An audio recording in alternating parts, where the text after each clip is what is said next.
Bismillahirrahmanirrahim. Assalamualaikum warahmatullahi wabarakatuh. Alhamdulillahirabbil alamin wassalatu wassalamu ala rasulillahil amin wa ala alihi wa sahbihi ajma'in. Subhanaka la ilma lana illa ma 'allamtana innaka antal alimul hakim. Rabbi shrah li sadri wa yassir li amri wahlul 'uqdatam min lisani yafqahu qawli.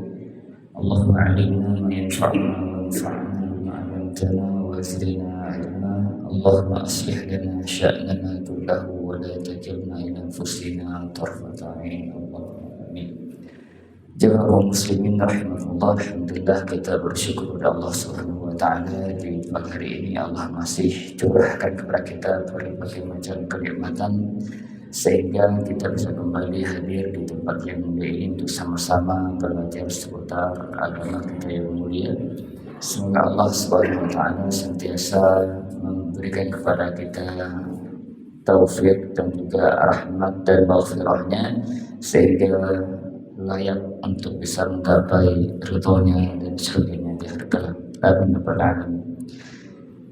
Jemaah Allah, kita akan kembali lanjutkan pembahasan kita Al-Arba'in An-Nawawiyah karya Imam Abu Zakaria Yahya bin Sharaf An-Nawawi rahimahullah ta'ala. Dan pada hari ini kita telah memasuki hadis yang ke-24. Qala al-musannif rahimahullah ta'ala al-hadits wal-rabi' wal-'ishrun an Abi Dzar al-Ghifari radhiyallahu anhu 'an Nabi sallallahu alaihi wasallam fima yarwihi an Rabbih 'azza wa jalla annahu qala ya 'ibadi inni haramtu adh-dhulma 'ala nafsi wa ja'altuhu bainakum muharrama fala tadhalamu ya 'ibadi kullukum dallun illa man hadaytuhu fastahduni ahdikum ya 'ibadi kullukum ja'i' illa man at'amtuhu fastat'imuni ut'imkum ya 'ibadi kullukum 'arin illa man kasawtuhu fastaksuni aksukum ya 'ibadi innakum tukhti'una bil-laili wan-nahar wa ana aghfiru dzunuba jami'a fastaghfiruni aghfir lakum ya 'ibadi innakum lan tablughu dhurri fatadurruni wa lan tablughu naf'i fatanfa'uni ya 'ibadi law anna awwalakum wa akhirakum wa insakum wa jinnakum kanu 'ala atqa qalbi rajulin wahidin minkum ma zada dhalika fi mulki syai'an ya 'ibadi law anna awwalakum wa akhirakum wa insakum wa jinnakum kanu 'ala afjari qalbi rajulin wahidin minkum ma naqasa dhalika min mulki syai'an ya 'ibadi law anna awwalakum wa akhirakum wa insakum wa jinnakum qamu fi sa'idin wahidin fasa'aluni fa'ataitu kulla wahidin mas'alatahu ma naqasa dhalika mimma 'indi illa kama yanqusul mikhyatu idza ulghida al-bahr ya 'ibadi innama hiya a'malukum uhsiha lakum thumma uwaffikum iyyaha faman wajada khairan falyahmadillah wa man wajada ghaira dhalika fala yalumanna illa nafsah. Rawahu Muslim. Hadis yang ke-24 ya mas sekalian, hadis yang lumayan panjang. Insyaallah kita akan mencoba untuk mengambil beberapa pelajaran yang disampaikan dalam hadis ini. Hadis ini disampaikan oleh Abu Dzar al-Ghifari radhiyallahu anhu dari Nabi sallallahu alaihi wasallam fima yarwihi an Rabbih, di mana Nabi meriwayatkan langsung dari Rabb-nya, dan ini di antara hadis qudsi yang disampaikan oleh Nabi sallallahu alaihi wasallam dari Tuhannya, bahwa Allah Ta'ala berfirman, ya 'ibadi, wahai hamba-hambaku, inni haramtu zulma 'ala nafsi, sesungguhnya aku telah mengharamkan perbuatan zalim atas diriku. Artinya Allah Subhanahu wa taala mustahil berlaku zalim terhadap hamba-hambanya, karena Allah adalah zat yang maha adil. Al-zulmu, kezaliman itu artinya wad'u syai'in fi ghairi mawdi'ihi, meletakkan sesuatu bukan pada tempatnya.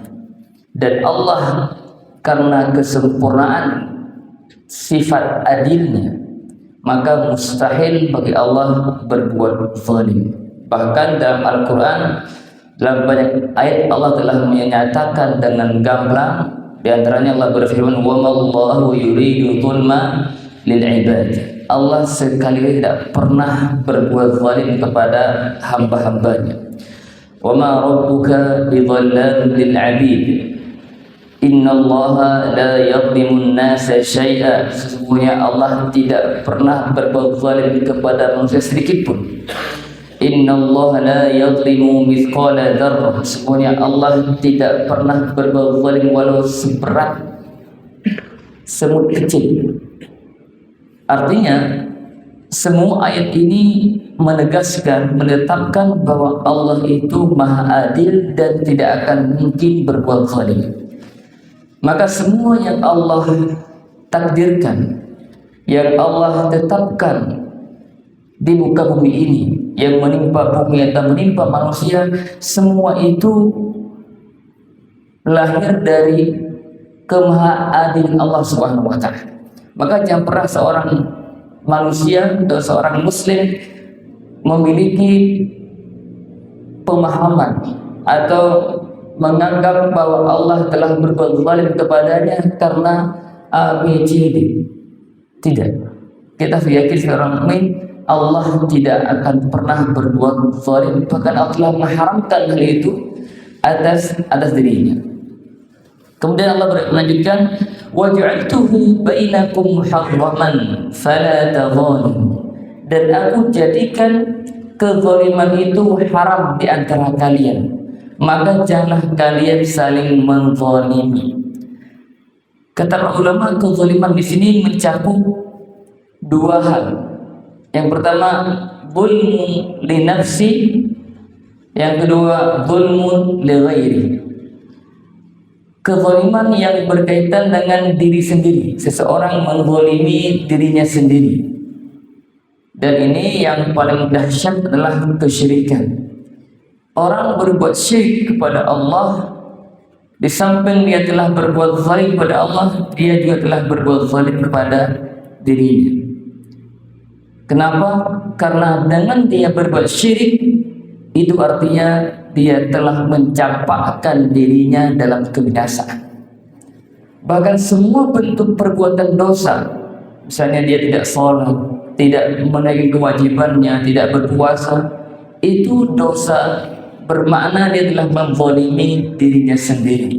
Seharusnya seorang mukmin itu menjaga diri dari segala keburukan, tapi ini orang, dia dengan tidak sholat, tidak berpuasa dan seterusnya, dia telah mencampakkan dirinya dalam kebiasaan, dia telah mengancam dirinya dengan ancaman Allah Subhanahu wa ta'ala. Yang kedua, kezaliman yang terjadi di antara manusia menzalim yang lainnya. Dan ini makna yang paling jelas yang dimaksud dalam hadis ini. Fala tadzalamu, maka janganlah kalian saling menzalimi satu dengan yang lainnya. Karena kezaliman ada sesuatu yang haram. Bentuk keharamannya, Allah yang maha adil telah mengharamkan itu atas dirinya, maka padahal Allah maha segalanya. Kalau saya bertanya, Allah kalau berbuat zalim mampu nggak? Mampu, maha kuasa segalanya. Tapi karena kesempurnaan rasa adilnya atau sifat adilnya, Allah tidak mungkin berbuat zalim. Allah maha adil. Kenapa demikian? Karena kalau seseorang itu tidak punya kekuasaan, nggak akan dipuji karena dia nggak berbuat zalim, karena dia nggak mampu. Tapi ketika dia di level yang sangat kuat, mampu berbuat segalanya, tapi tidak berbuat zalim, itu pujian. Dan Allah Tuhan Rabb kita yang mulia, ala kulli syai'in qadir, maha kuasa atas segalanya.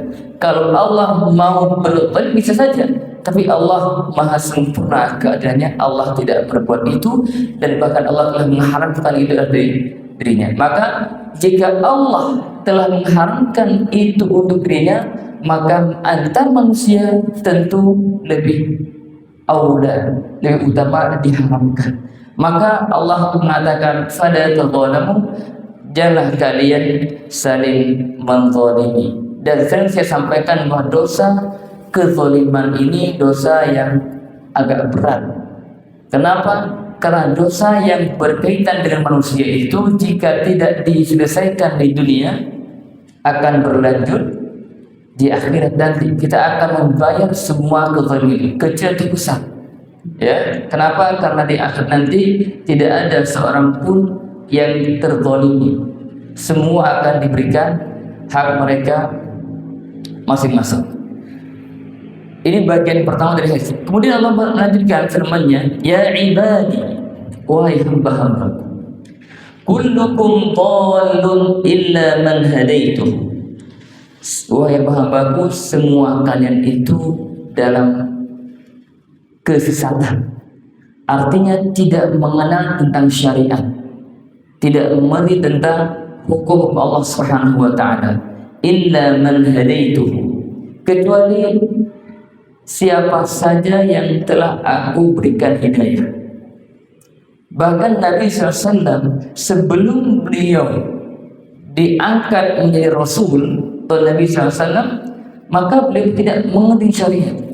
Allah berfirman di akhir surah Asy-Syura, "Wa kadzalika auhayna ilaika ruhan min amrina ma kunta tadri mal kitab wal iman." Demikianlah kami wahyukan kepadamu dari urusan kami ruh Al-Quran yang sebelumnya engkau tidak mengenal apa itu Alkitab Al-Quran, tidak juga tentang Al-Iman.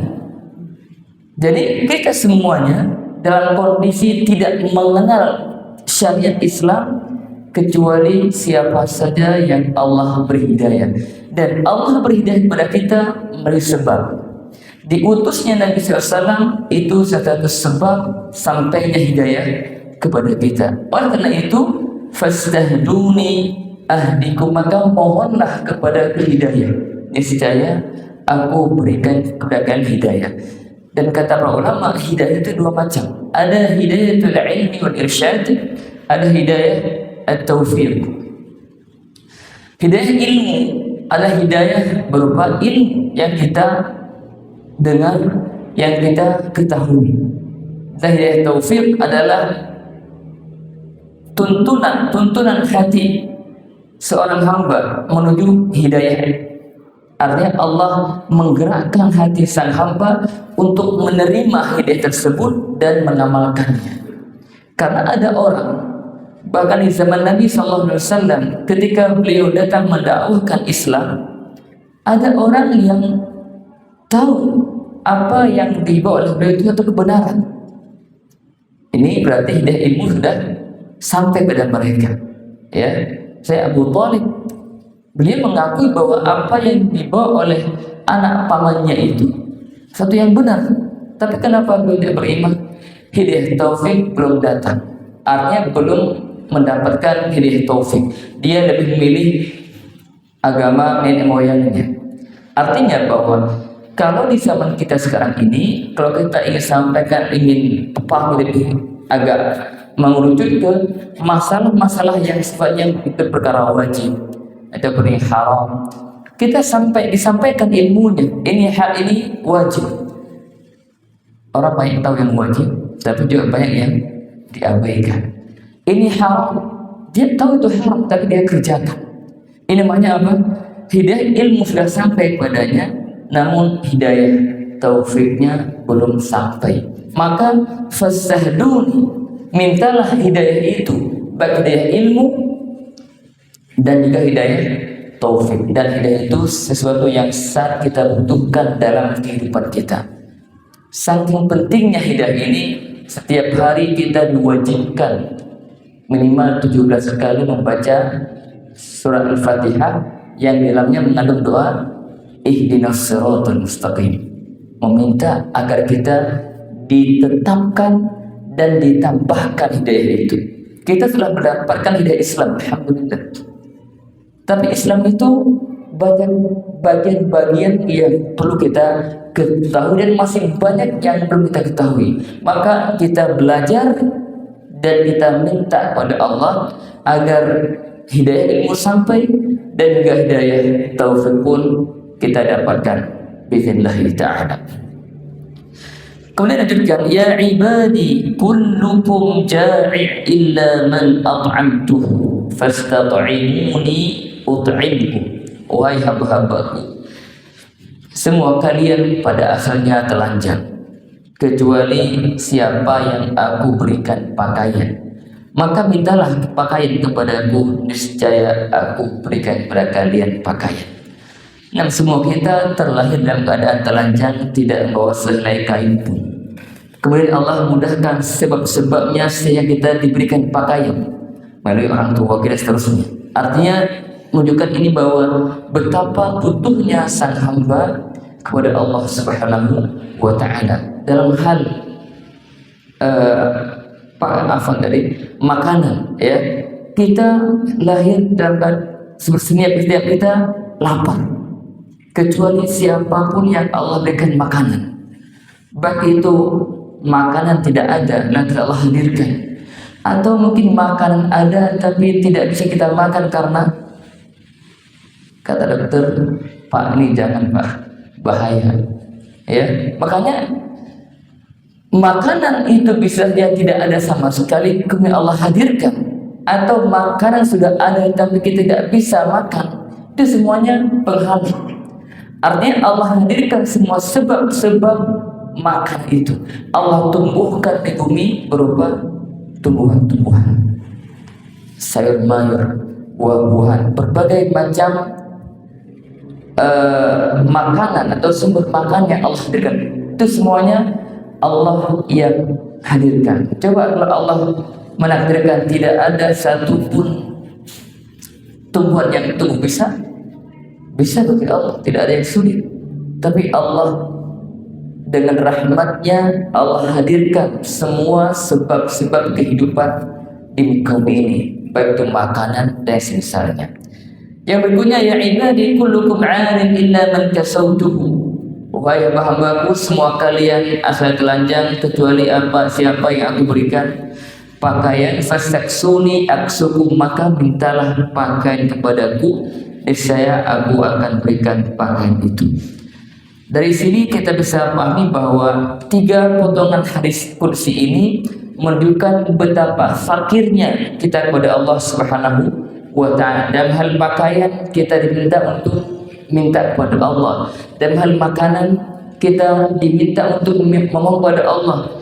Bahkan yang paling penting dalam hal hidayah, kita pun diberikan oleh Allah agar minta kepada Allah, makan minta kepada Allah, pakaian minta kepada Allah, hidayah minta kepada Allah. Ini menunjukkan bahwa kita itu hamba-hamba yang fakir.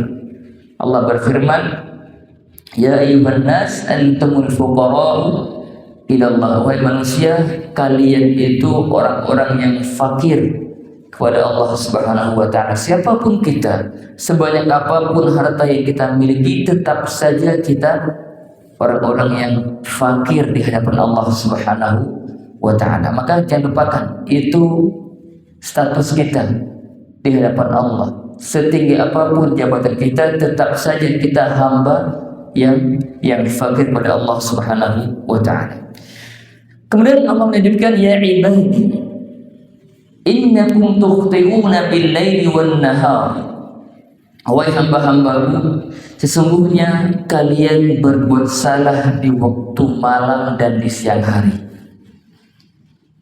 Ini pernyataan dari Allah Ta'ala yang menciptakan kita, dan Allah sangat tahu bahwa tabiat hamba-hamba yang Dia ciptakan itu berpotensi melakukan dosa.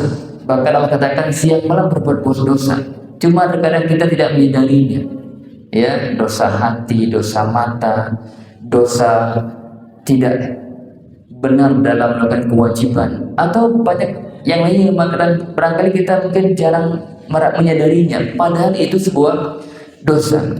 Inna kullu bani adam khata' wa khairu khata'in tawwabun. setiap anak Adam itu berbuat salah, dan sebaik bagi yang berbuat salah yang segera bertobat. Maka Allah berfirman di ayat berikut ini, wa ana aghfiru dzunuba jami'an, dan aku, kata Allah, mengampuni semua dosa. Dari sebesar apapun dosa yang dilakukan seorang hamba, ingat Allah Al-Ghafur, Allah Maha Pengampun. Maka kata Allah, fastaghfiruni aghfir lakum, maka mohonlah ampunan kepadaku, niscaya aku ampuni kalian. Jadi setelah Allah menyatakan bahwa kita semua sebagai hambanya melakukan dosa, bahkan siang malam Allah berikan dan keluar. Bagaimana caranya untuk bisa menghapus dosa itu atau untuk memperbaiki diri? Caranya fastaghfirun, mohonlah ampun kepadaku. Kata para ulama, mohon ampun itu dan mengatakan astaghfirullah, istighfar, dan Allah akan ampuni dosanya. Atau yang kedua, ada sebab ampunan itu berupa amal soleh. Dari pertama itu dengan istighfar, ada sebab mendapatkan ampunan. Yang kedua, amal soleh. Amal soleh juga itu menjadi sebab yang dapat mengampuni dosa. Misalnya Nabi bersabda, man qala subhanallah bihamdihi mi'ata marrah, barang siapa yang mengatakan subhanallah bihamdihi 100 kali, maka ghufirat dzunubuhu wa in kana mithla jabalil bahr, dosanya akan diampuni walau sebanyak bumi di lautan. Tentu hadis-hadis yang berbicara tentang ampunan dosa atau amal soleh yang faedahnya mengampuni dosa, maka yang dimaksud adalah dosa-dosa kecil. Misalnya puasa dapat mengampuni dosa, wudu, sholat 5 waktu, itu semuanya amal-amal soleh. Di antara keutamanya dapat menghapus dosa. Tapi dosa yang dimaksud adalah dosa kecil. Di dosa kecil itu bisa terhapus dengan istighfar dan juga dengan amal-amal soleh. Ada dosa besar, kata ulama, harus dengan taubat secara khusus. Dan ini pendapat kebanyakan para ulama. Dosa besar harus bertobat secara khusus, tidak cukup dengan taubat yang sifatnya umum. Ya, misalnya seorang tahu dia punya dosa besar A misalnya, maka dia secara khusus harus bertobat di dosa tersebut. Ya, tidak cukup dia melakukan istighfar udah sholat.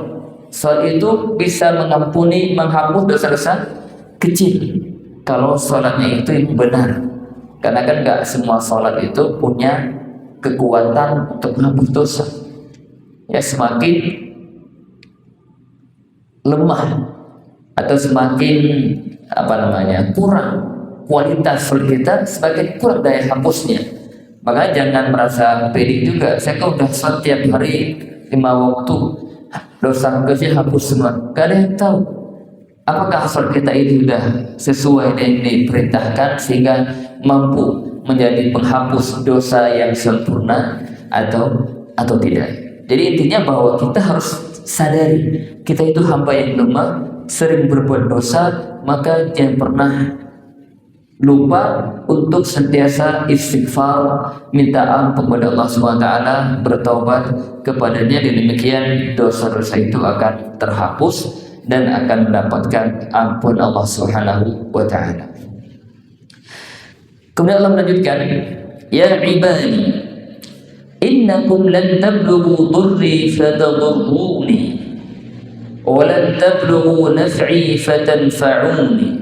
Wahai hamba-hambaku, sesungguhnya kalian itu tidak akan mampu mendatangkan bahaya kepadaku, dan sebaliknya tidak akan bisa memberikan manfaat kepadaku. Artinya Allah Subhanahu wa ta'ala maha kaya, ghaniyun 'anil 'alamin, tidak butuh kepada siapapun, tidak butuh pada semua yang ada di alam semesta ini. Allah ghani. Artinya apa? Jika ada orang yang ingin, ada orang yang tidak mau beribadah kepada Allah Kira-kira Allah ruginya?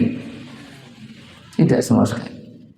Semua orang beribadah kepada Allah, Allah akan bertambah kerajaannya? Tidak. Allah tetap Allah.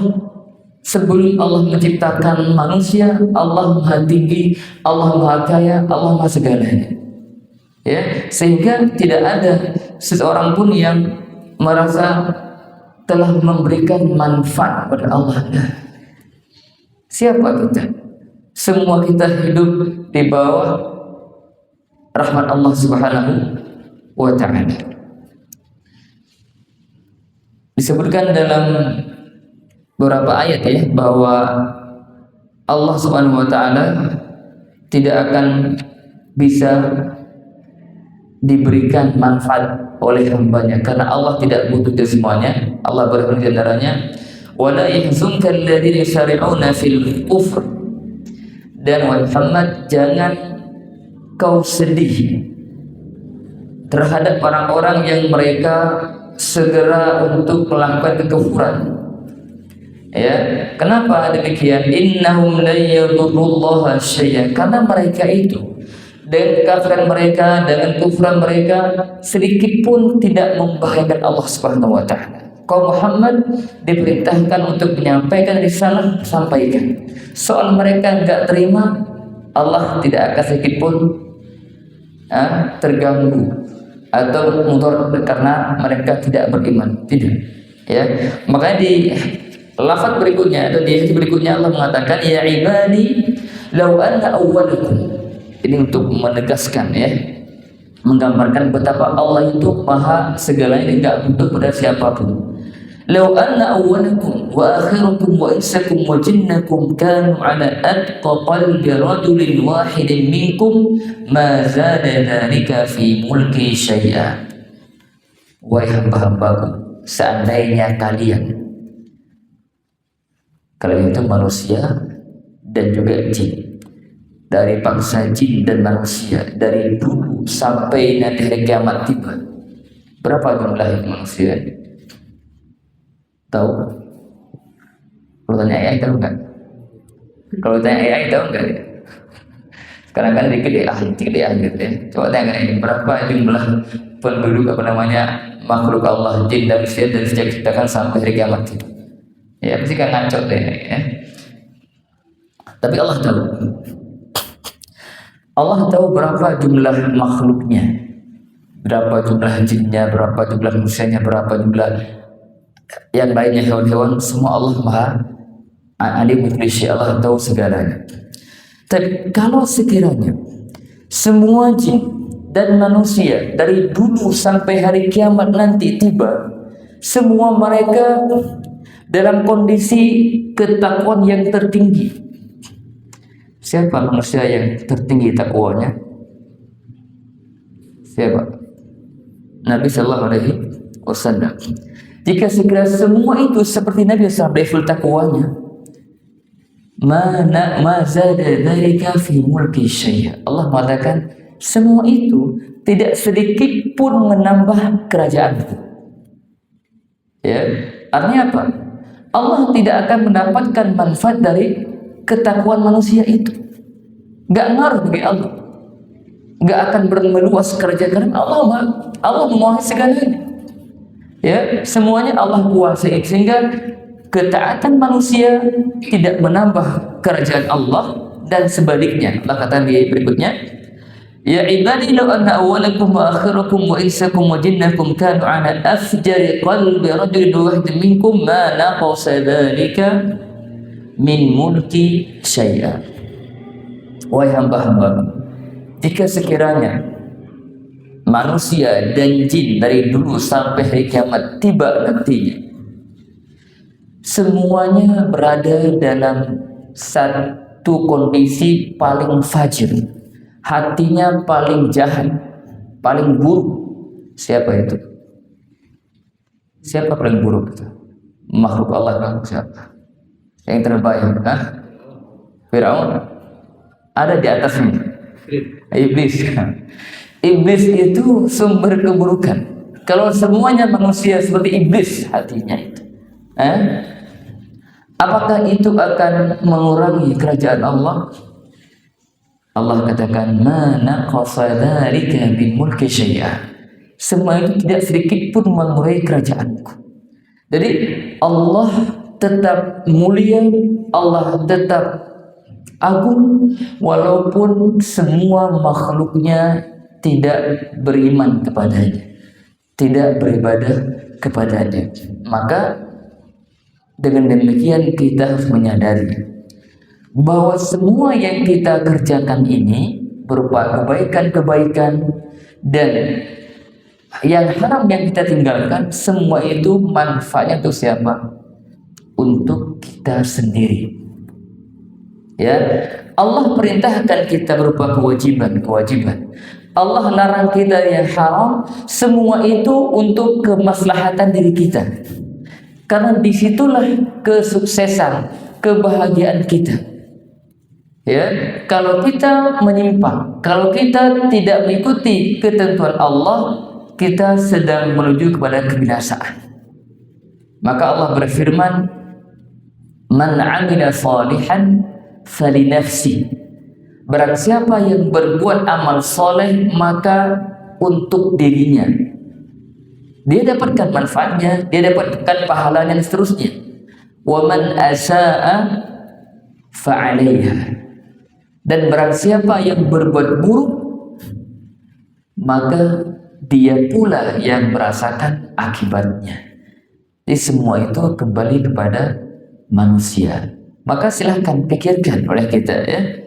Kalau kita mau berbuat taat, baik itu kewajiban maupun sesuai yang sunnah, itu semua kita yang dapatkan manfaatnya, bukan orang lain.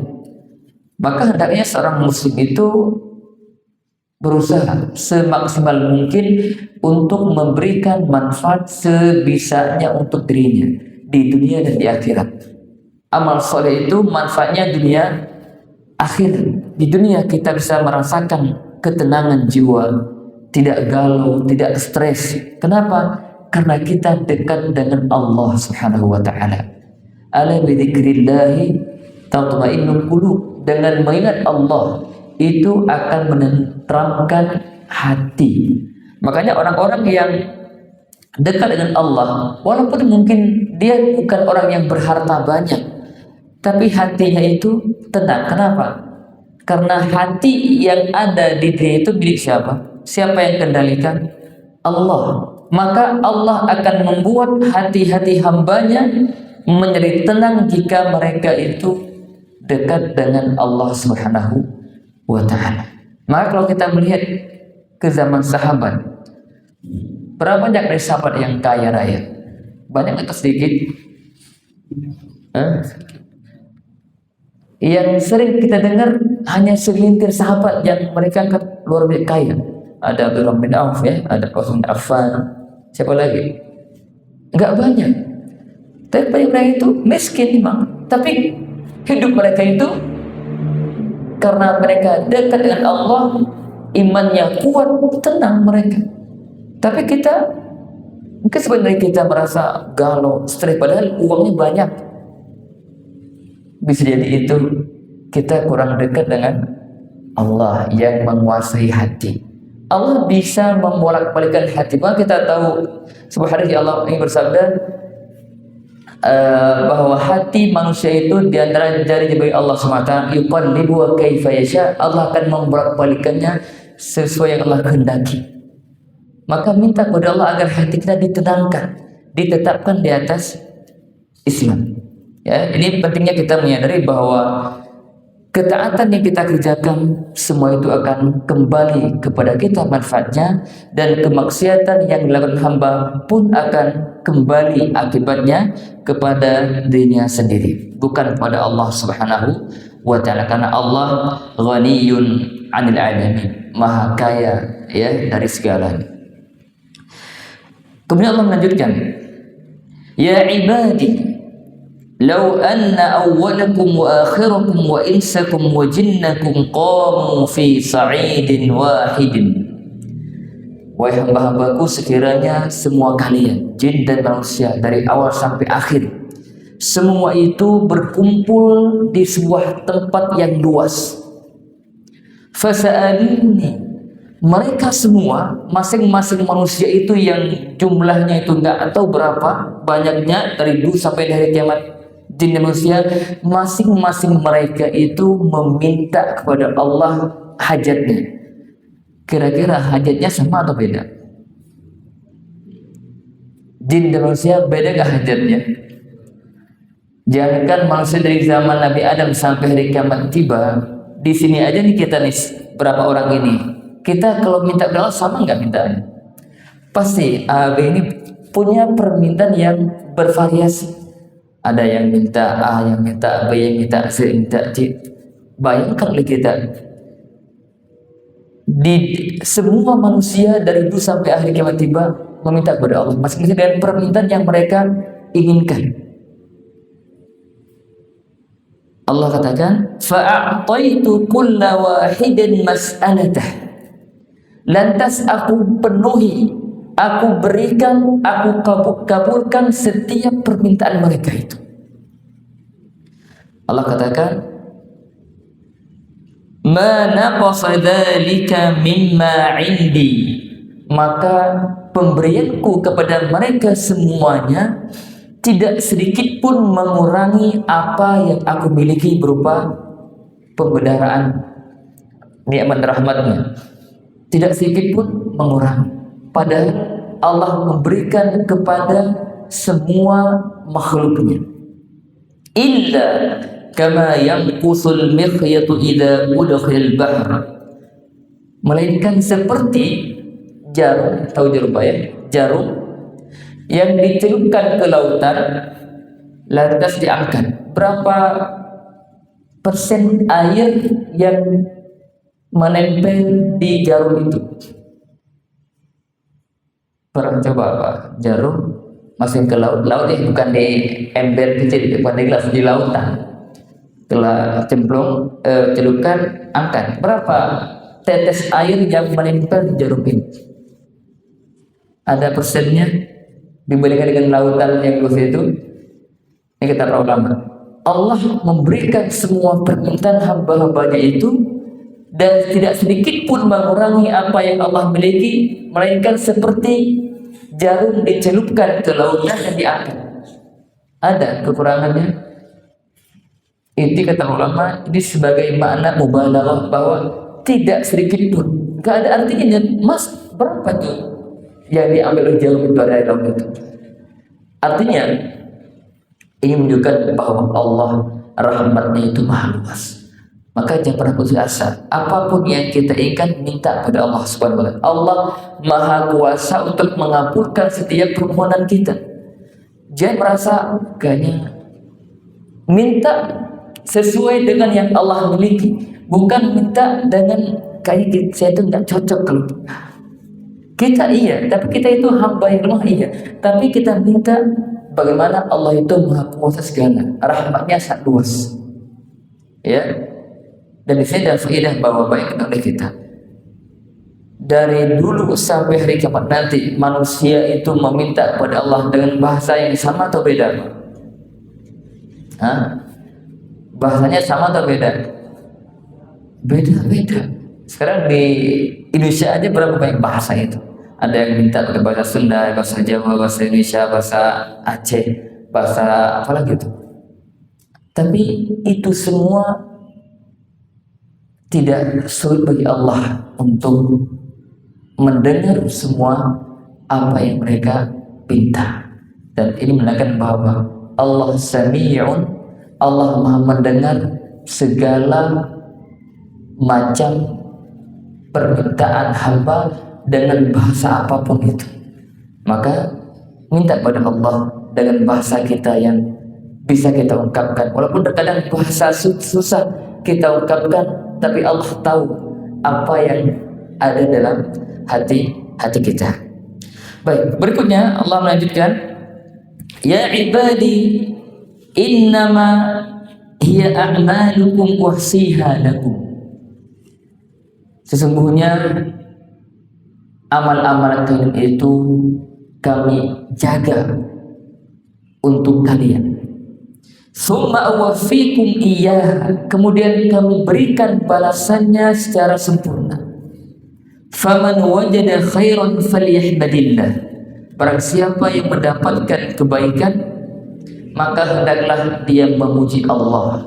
Wa man wajada ghaira dzalika fala yalumanna illa nafsah, dan barang siapa yang mendapatkan selain itu maka janganlah dia mencela kecuali dirinya sendiri. Jadi di bagian terakhir ini Allah jelaskan bahwa semua amal yang kita kerjakan itu dijaga, dicatat, dan nanti akan diberikan balasannya.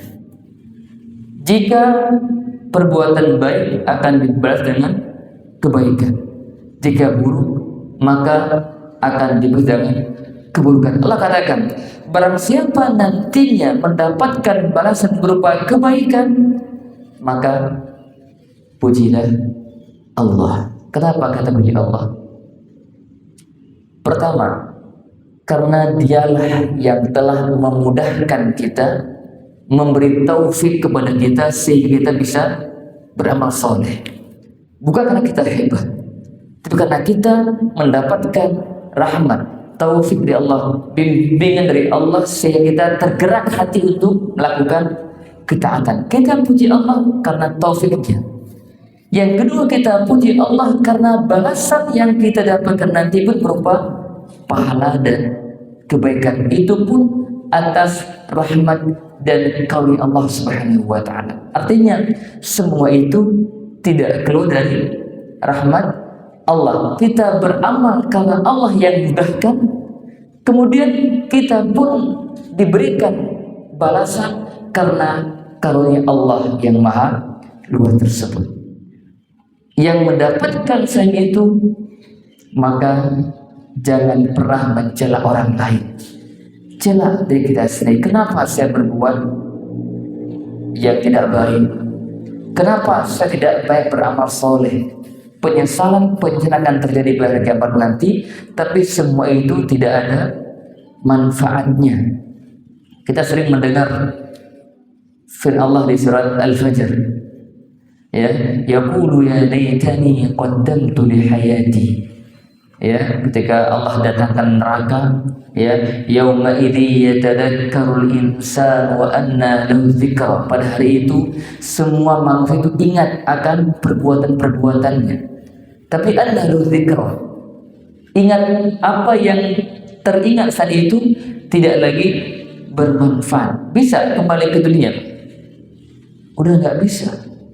Maka hanya yang ada penyesalan. Allah berfirman tentang mereka, yaqulu ya laitani qaddamtu li hayati. Duhai sekiranya dulu saya beramal untuk kehidupan hakikiku ini, untuk kehidupan akhirat. Tapi semua itu sudah terlambat. Penyesalan di akhirat sudah terlambat. Jangan di akhirat, ketika mati saja udah nggak mungkin untuk hidup kembali, apalagi sudah kau jauh ke akhirat. Nggak mungkin. Allah mengabarkan tentang orang kafir, ya, hatta idza jaa ahaduhumul maut qala rabbi'irji'un. Apabila datang pada mereka itu kematian, mereka bilang apa? Rabbi'irji'un, ya Rabb, kembalikan aku. Bisa dikembalikan. La'alli, apa dia minta kembali? La'alli a'malu salihan fima tarak, agar aku beramal soleh yang dulu aku tinggalkan. Dah mati langsung penyesalan mulai terjadi. Kenapa? Karena kalau udah mati itu akan dilihat sesuatu yang tidak pernah terjadi sebelumnya, sehingga dia menyesal.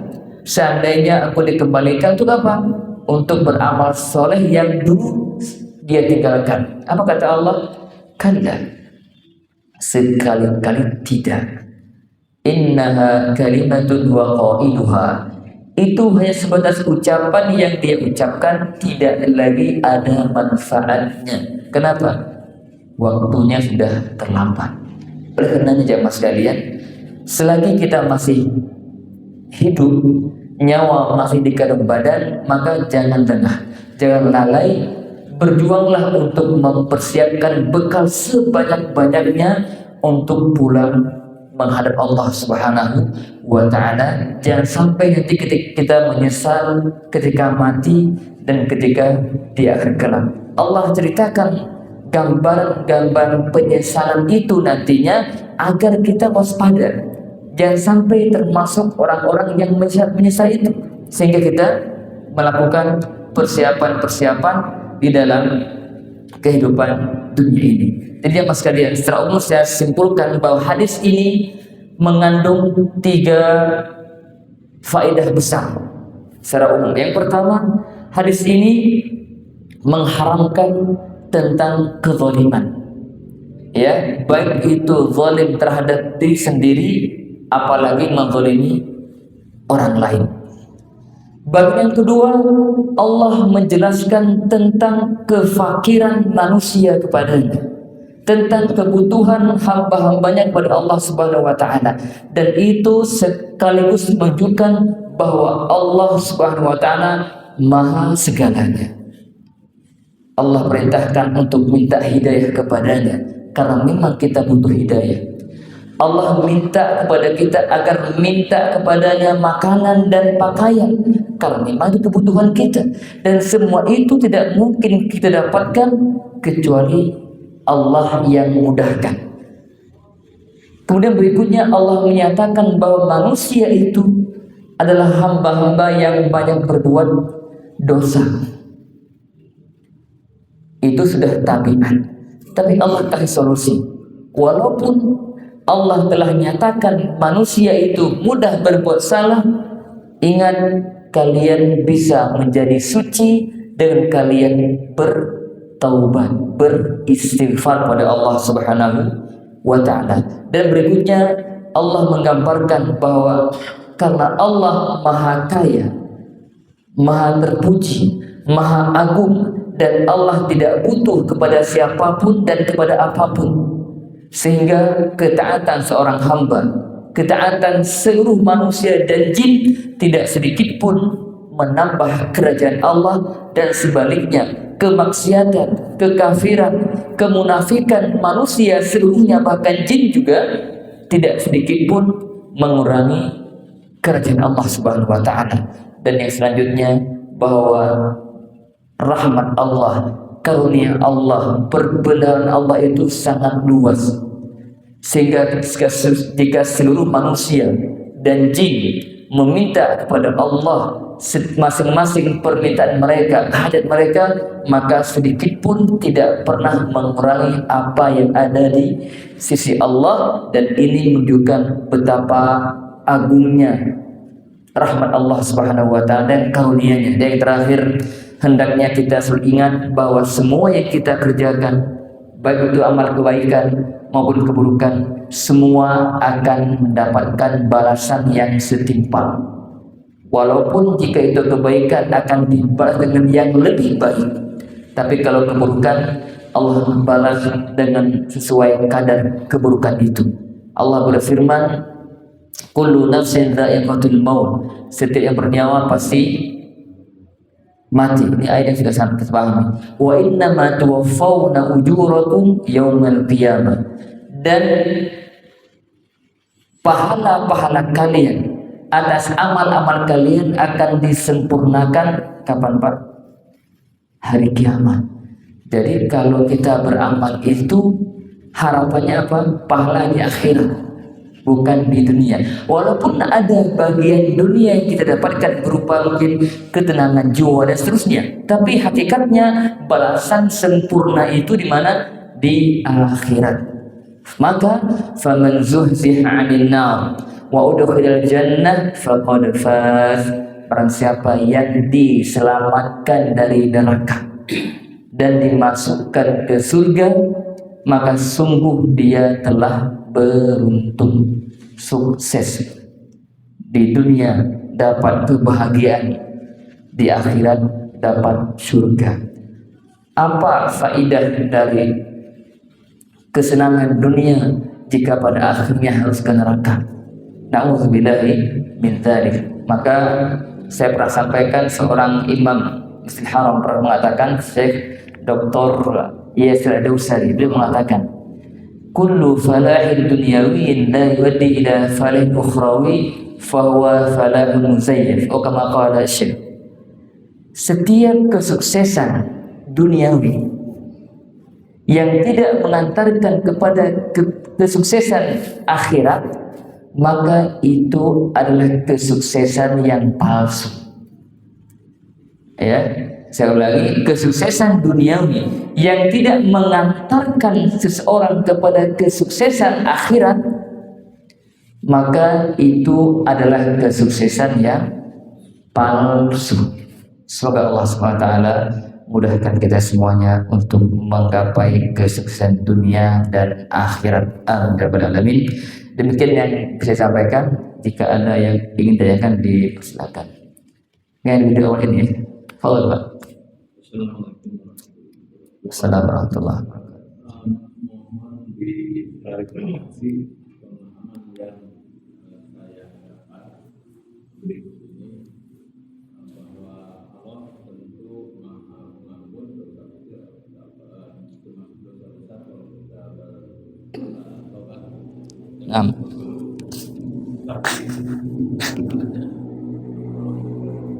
Ada yang tidak Allah akan ikut campur tangan untuk dosa-dosa tertentu, misalkan dosa utang piutang yang kalau orang itu minjam katakanlah uang tidak sempat dibayar sampai meninggal dan orang yang diutangi itu tidak ridho, maka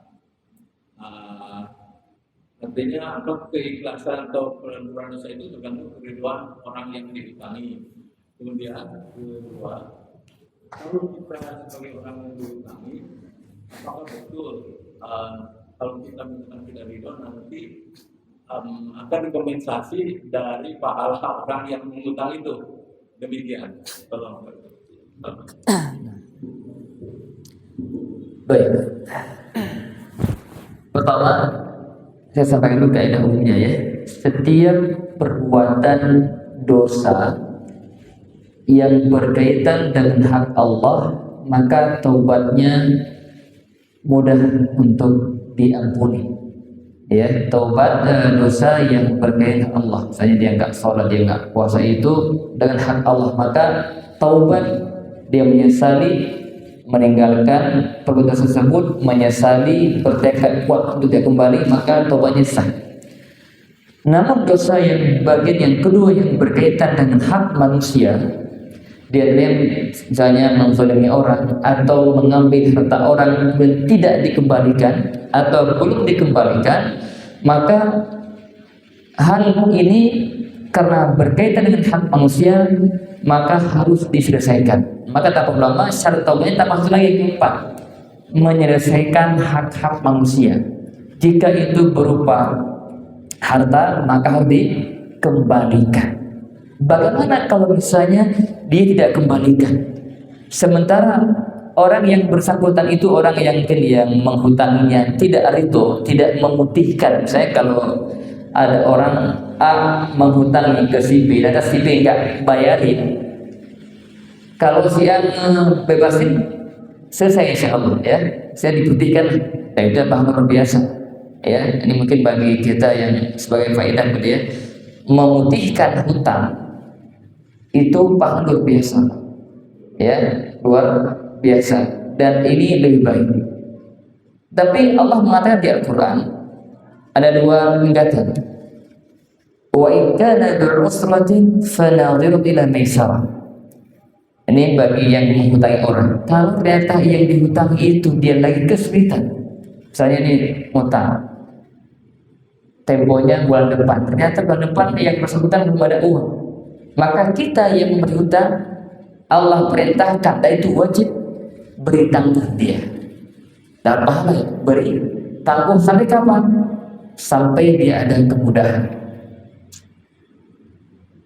Wa antasaddaqu khairun lakum. Tapi jika kau sedekahkan hutang itu, maka itu lebih baik. Ini pertama saya sebagai faedah saja. Jadi kita sebagai yang menghutangi, kalau mendapatkan orang yang berhutang itu kesulitan, maka wajib kita berhutang. Itu perintah bukan wajib kata ulama. Tapi menyedekahkan hutang atau memutihkan hutang hukumnya apa? Hukumnya sunnah atau wajib? Memutihkan hutang hukumnya sunnah. Mana yang lebih utama? Sunnah atau wajib? Coba saya. Yang lebih utama amal sunnah atau amal wajib? Amal wajib, sepakat ya?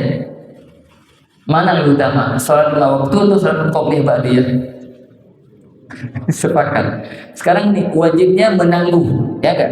Sunnahnya menyedekahkan atau memutihkan. Mana yang lebih utama? Ya, menyedekahkan. Sunnah. Ini soal faedah beberapa sekali mungkin belum tahu sebenarnya. Jadi memang secara kaidah umum yang wajib lebih baik dan lebih Allah cintai daripada yang sunnah. Seperti yang kita akan lihat pada hadis yang ke-40 sekian atau ya 41 masalah tentang tidaklah seorang hamba yang mendekatkan dia kepada aku dengan satu ibadah yang lebih aku cintai daripada yang aku wajibkan. Ini hadis menunjukkan bahwa yang wajib lebih Allah cintai dari yang sunnah. Tapi untuk bab ini pengecualian. Yang sunnah lebih utama. Kenapa rahasianya? Kenapa rahasianya yang sunnah lebih utama dari yang wajib? Karena yang sunnah itu sudah melampaui yang wajib. Artinya ketika dia menyedekahkan, di dalamnya terus mengandung menangguhkan dan itu, bahkan itu sudah lebih tinggi. Maka di sini lebih utama. Kenapa? Karena perbuatan sunnah ini sudah mencakup di dalamnya amal yang wajib tadi, sehingga dia lebih utama.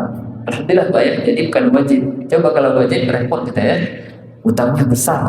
Kan gimana caranya? Kalau tanya kecil mungkin mudah, tapi itulah itu butuh iman. Ya kalau kita ingin pahala akan orang kayaknya susah narik utangnya nih. Dari Allah Bismillah berikan saja. Itu bahagia luar biasa orang yang dibuktikan dapat kita pahala luar biasa, dapat pahala juga membuat hati orang itu bahagia. Nabi mengatakan bahwa ahabul amal Allah surun tudkhulul muslim. Amal yang paling Allah cintai antara itu memasukkan kebahagiaan kepada hati seorang muslim. Kira-kira orang yang diputihkan dan bahagia kapan? Oh, masya Allah. Di rumahnya nggak ada beras untuk makan, ditagih utang gitu ya. Udah Pak, nggak usah pikir utang, saya ikhlas saja. Makasih Pak. Bisa jadi itu semoga Allah mudahkan rezeki Bapak, semoga Allah berkahi itu doa yang tulus luar biasa itu. Ya, ini luar biasa. Ya, ada orang yang dulu pernah saya dapat cerita ini, sebelum berakhir. Cerita sedang sakit parah. Dia udah ke Amerika, keluar sana itu dicek itu dia kasih untuk Pak silakan pulang dulu. Silakan minta maaf pada teman-teman di kampung, nanti balik lagi karena operasinya akan berat, bahasanya begitu. Ternyata dia pulang. Apa deh? Satu amal dia beli dia kasih apa ya, kalau nggak salah lagi dia makan di sebuah tempat ada ibu-ibu sedang ngutip-ngutip tulang, ketika ada jagal daging di tulang dibuang sama itu dikutip, sampai ini belikan itu perbuatan itu ya. Kemudian setelah itu bapak itu keluar, ternyata si ibu ini dia punya berapa anak yatim di rumahnya dan dia nggak bisa, nggak ada apa-apa, dia ngambil dari ini buat kuah saja biar ada rasa daging. Akhirnya apa? Setelah bapak ini tadi orang kaya raya, dibilang begitu, tiap hari potongkan 1 kilo daging buat si ibu ini dari daging selama setahun dibayar di muka. Ini salah satu bentuk amal kebaikan yang dilakukan. Setelah dia sudah dibayar. Kemudian pada waktu dia kembali ke rumah sakit yang di daerah saya terlupa di luar sana itu. Ketika dicek ulang, dokternya itu kaget. Apa yang Pak lakukan? Enggak apa-apa. Ini semua penyakit enggak ada. bersih semuanya. Terus itu tumor apalah, pokoknya sakit yang parah semua. Tapi udah gak ada apa ya. Tuh dia ingat Pak perbuatan. Jadi perbuatan baik itu kadang itu bisa disama, karena itu Allah takdirkan sesuatu yang luar biasa. Mungkin doa yang ikhlas dari orang itu membuat kita hidup dari lebih bahagia kita kembali ke utang. Nah, ketika utang tidak dibayar, itu dosa tentunya. Sekarang kalau dia mati sementara hutangnya belum terbayarkan dan itu hak orang lain, maka benar bahwa nanti akan dibayarkan di akhirat kelak. Karena saya di awal bahwa semua hak manusia itu akan diselesaikan di akhirat nanti. Ya, Allah mengatakan bahwa pada hari ini tidak ada seorang pun yang terzalimi. Yang dulu mutang gak bayar akan dibayar di akhir nanti. Pakai apa bayarnya? Nabi bersabda, "Man kana di madlamatul di akhihi min 'irdin aw shay' falyatahalhu al-yawm." Falyatahalhu al-yawm. Barang siapa yang punya tindakan zalim kepada saudaranya, baik itu berkaitan dengan kehormatannya atau yang lainnya, berkaitan dengan harta misalnya, maka segera selesaikan sekarang hari ini di dunia. Qabla an la yakuna dinar wa dirham. Sebelum nanti tiba waktunya tidak lagi berguna dinar dan dirham, uang, harta itu.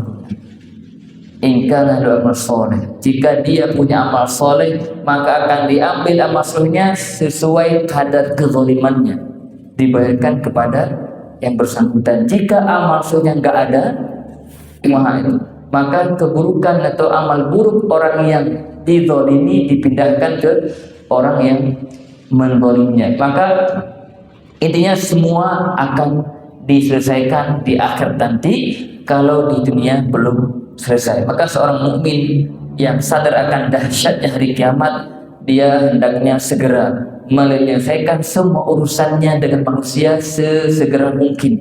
Karena kalau sudah nanti berkaitan dengan kebaikan, keburukan itu akan berat. Jangan kita kebaikannya sedikit ditambah bayar utang, kezaliman, khawatir kita habis dengan membayar utang. Maka waspada dari perbuatan zalim. Wallahu a'lam. Demikian Pak yang saya. Oh iya, saya. Assalamualaikum. Ini menurut saya kan tunarungu ya. Dulu pas kejadian saya itu disebut tunarungu selama dokter, anak putus kan, anak selama ibadah. Terus anak itu nggak jalan apa gitu, terus ya Allah jalin dari yang pernah kita bahas tentang masalah Allah tidak adil kepada umatnya gitu. Mungkin ini menyangkut tentang hal ini. Tapi anak sampai saat ini Ustaz, ada rasa mungkin manusiawi ya. Ya Allah ini akan kenapa ini? Yang jadi pertanyaan saya Ustaz,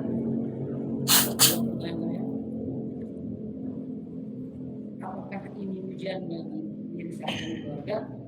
Apakah ini dosa saya? Gitu aja Ustaz. Baik. Seorang mukmin memang seharusnya harus senantiasa berbaik sangka pada Allah Subhanahu wa taala. Dan ketika ada bisikan-bisikan yang datang ke hati kita bahwa Allah itu sepertinya tidak berlaku adil kepada kita, maka tepis itu dengan kata Allah Maha Adil. Allah tidak mungkin berbuat zalim kepada siapapun dan kepada siapapun apapun. Ini kaidah pertama yang harus meresap dalam jiwa kita. Makanya ketika kita, memang terkadang itu ya, ketika kita ditimpa satu musibah, satu kondisi yang mungkin menurut kita itu berat, ya, di sini kadang keimanan diuji, keimanan kita diuji. Mungkin kita kalau berbicara mudah, ya, Allah itu kadang ketika kondisi yang tertentu terkadang kita mungkin bisa berbeda sikap. Makanya ini penting kita kepada Allah agar senantiasa Allah istiqomahkan, kuatkan kita dalam segala hal. Nah, ketika kita mendapati ujian yang semacam itu dan kita pernah merasa bahwa Allah berbuat zalim, maka itu ternyata perkataan yang tidak benar dan itu satu kesalahan yang sangat besar. Maka pertama mungkin bertobat kepada Allah, istighfar bahwa itu tidak tepat. Nah, sekarang bagaimana kita berusaha untuk mengobati atau menghilangkan rasa-rasa itu walaupun karena masih ada rasa. Kita udah yakin Allah Maha Adil. Allah Maha Adil, ya. Dengan apa yang Allah takdirkan Maha Adil. Maka hal itu bisa kita hilangkan dengan cara bahwa semua yang Allah takdirkan itu ada hikmahnya. Ini pengertian yang kedua, ya. Allah Maha Adil dan semua yang Allah takdirkan pasti ada hikmahnya. Dan hikmah Allah dari setiap yang Allah takdirkan tidak disyaratkan harus diketahui oleh semua orang. Makanya Allah berfirman, la yus'alu amma yaf'alu wa hum yus'alun. Allah tidak ditanya tentang apa yang Allah lakukan, takdirkan, tapi mereka akan ditanya. Ini kaidah kita dalam memahami takdir Allah itu. Ingat, apa yang Allah takdirkan itu pasti mengandung hikmah. Bisa jadi hikmah itu kita tahu, bisa tidak tahu. Tapi kalau kita senantiasa berbaik sangka kepada Allah, pasti ada hikmahnya. Apa? Wallahu a'lam, saya tidak tahu. Di antara hikmahnya barangkali ketika seorang diuji dengan sakit misalnya, atau mungkin dari anak beliau yang tadi disebutkan, hikmahnya Allah ingin uji kesabaran. Dan sabar itu ibadah yang sangat agung. Ya, Allah terangkan innama yuwaffas sabiruna ajrahum bighairi hisab. Allah berikan pahala kepada hamba-hamba yang bersabar tanpa batas. Dan bahkan Nabi sampaikan dalam hadisnya, sabar dalam ujian itu bisa menggugurkan dosa, bisa mengangkat derajat. Bahkan Nabi menyampaikan sebuah hadis, jika Allah telah mencatat bagi seorang hamba kedudukan di surga yang tinggi, sementara amal-amal solehnya tidak mampu mencapai itu, maka Allah uji dia pada hartanya, pada anaknya, pada dirinya. Dan Allah pun dia bersabar agar apa?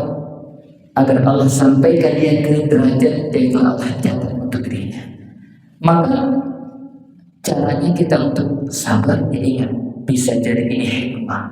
Saya diminta untuk sabar, bisa jadi ini mengukurkan dosa saya, mengangkat derajat saya, dan jadi di sebelah nanti dapat surga yang tinggi. Dan agar kita mudah bersabar, maka lihat orang-orang yang ujiannya lebih dahsyat daripada kita. Dan ini resep Nabi. Dalam hal dunia, lihat kepada yang di bawah.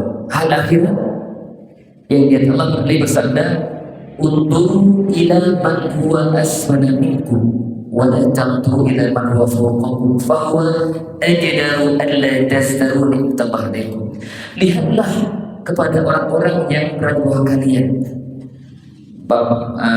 Pak Andri punya anak di Baru. Mungkin Pak Andri kalau dia orang yang dahsyat ujian, ternyata masih ada orang yang di bawah yang lebih dahsyat pada ujian itu. Insya Allah bisa sabar. Ya, kita pokoknya itu resep semua dunia itu kita dapat. Alhamdulillah ada orang yang nggak dapat sama sekali. Maka dan kita melihat orang yang di bawah kita dalam ujian yang lebih dahsyat, itu akan membuat kita lebih sabar. Maka bersyukur dikatakan hal itu tidak membuat kita merendahkan nikmat yang ada pada kita. Sekarang ketika kita tetapi Pak Andi sambil dengan anak itu, ada anak-anak lain mungkin beda daripada itu. Mungkin tergeletak di di ranjang sama apa ya. Masing-masing itu ada hikmahnya. Allah menguji hambanya sesuai dengan hikmahnya. Dan kita nggak boleh protes, kenapa fulan, kenapa nggak fulan, kenapa saya? Kita nggak boleh begitu. Udah pasrah pada Allah, ya Allah, kalau kau udah takdir saya terima dan kuatkan saya untuk menghadapi itu. Itu seorang mukmin, ya. Dan jangan sampai kita merasa saya kan hamba yang taat yang ke masjid, kok saya dipilih begitu, kenapa fulan yang pindah ke masjid tidak kayak itu. Bukan budaya kita, ya. Kita nggak boleh protes kepada Allah. Kenapa? Allah semua telah membagi-bagikan semua harta dunia ini dan kehidupan. Nahnu qasamna bainahum ma'isyatuhum fil dunya. Allah yang bagi-bagikan semuanya. Ada hartanya, amatnya, keluarganya, bagaimana itu semua Allah takdirkan. Maka kita harus sebatas tunduk kepada takdir Allah dan lakukan apa yang menjadi perintah Allah. Allah perintahkan kita bersyukur ketika dapat nikmat, perintah kita bersabar ketika dapat musibah, dan ingat pasti di balik semua itu ada hikmah yang sempurna. Maka hendaknya senantiasa berbaik sangka kepada Allah Subhanahu wa taala. Demikian semoga Allah berikan kesabaran kepada kita semuanya dalam menyikapi dan menghadapi semua musibah yang menimpa. Allah Ta'ala. Baik, sudah cukup ya, insyaallah. Semoga yang kita bahas hari ini memberikan pencerahan bagi kita semuanya, membuat kita semakin semangat dalam berbekal untuk akhirat, dan dimudahkan untuk senantiasa ikhlas dan juga istiqomah dalam meniti jalan yang benar ini sampai akhir hayat. Kita akhiri sallallahu alaihi wa sallam. Assalamualaikum warahmatullahi wabarakatuh.